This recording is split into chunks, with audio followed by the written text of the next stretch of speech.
Okay, I gotta tell you that my kids were taken, and I say that at the beginning of each video because sometimes people start watching and they don't understand what I'm talking about, so I have to be sure I put that in there. So, let's recap, okay? Basically, trauma makes your memory go dead. So, when you're traumatized, you can't remember things. It's just the way it is. Your brain blocks out the trauma and anything right before it and anything right after it. But after you recover, things start coming back, right? So I'm sitting here thinking about my oldest son, and I'm thinking about one time we're driving in the car, and I remember I signed this form for a field trip, and it said, sometimes we take kids alone on field trips. And I was thinking that was kind of weird, so I called his teacher and asked about it, and she said, "Oh, that's nothing. It's just a field trip." And so I signed the permission slip for him to go on this field trip. So me and him's riding in the car, and we drive by this house that has an like small aircraft parked out front. And he says to me, "See that house right there, Mom?" And I said, "Yeah." He said, "That man took me in his plane to another state." And you know, when kids are like, I don't know, 9, 10 years old, you kind of think they might not be telling the exact truth. They might be fabricating something. You really don't know. Like, it didn't seem realistic to me that some guy's going to put my son on a plane and take him somewhere, okay? But that's exactly what happened. But at the time, I didn't. I wanted to believe him, but on the second hand, I really found it hard to believe. You know, it was just so out there that I just went with it. I told him, "Yeah, oh, I believe you," you know, but really deep down I didn't. I didn't want to make him feel bad and tell him, "Well, I think you're fabricating that." So I just went along with it. And do you know that that memory didn't resurface for 20 years? He was taken when he was 11,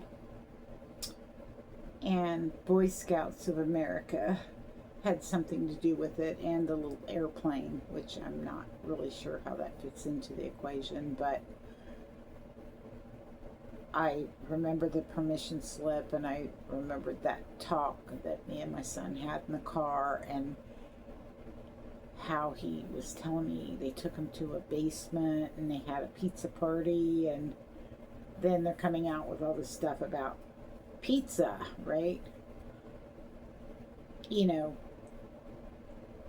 pedos or pedophiles and pizza, you know, the combination of whatever.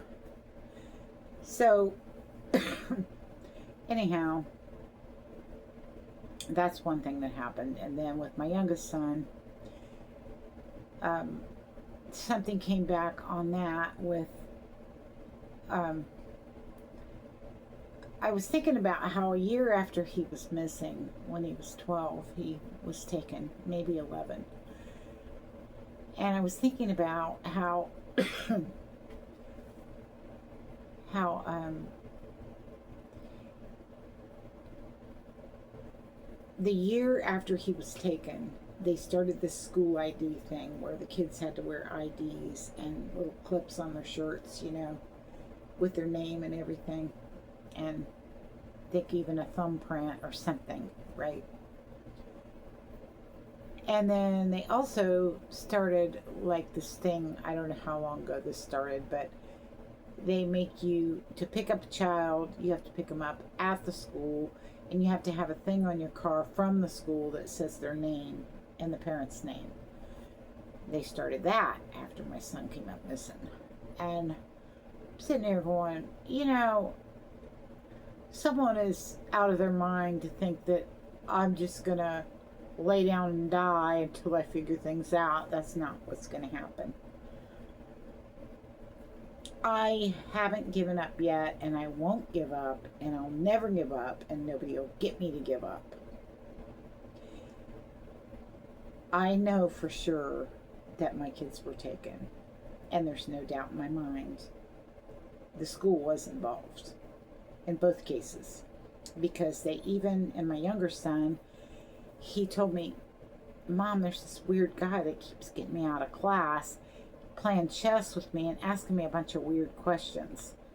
I'm thinking to myself, that don't sound right. So I go to the school, and I'm a hellraiser, and I go up in there and I said, who is this guy that is taking my son out of class, playing chess with him? Like, who is this? Is it a counselor? Who is this person? And they really couldn't answer me. And so that resurfaced in my memory, through all the trauma that I went through prior and after this event. But then I homeschooled my youngest for a while, and I guess that made somebody mad, and that's why they took my son. I don't know, but I took them up a thing of why I was homeschooling. He was coming home with bruises on his body every day, and I told the school, if I sent my kid to school with these bruises all over his body, I would be in jail. Why aren't you in jail? You're letting this happen. You're letting him get beat up on a daily basis. No one's doing anything. It's happening every day, and I'm not going to let my son be terrorized. I'm just not.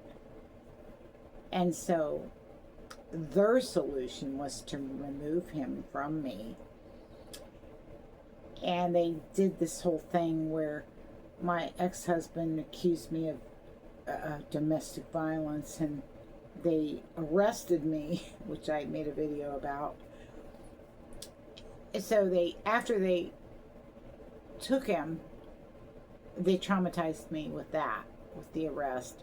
And then, of course, you can't get custody because you got arrested, right? So, and my ex-husband, he didn't want to pay child support, so he didn't care about our kid anyway. I mean, he didn't want a kid. He just wanted to use the kid as a pawn to make money off of, and that's what he did. And I'm pissed, I'm hurt, and these questions are going to get answered very soon. I've got a feeling.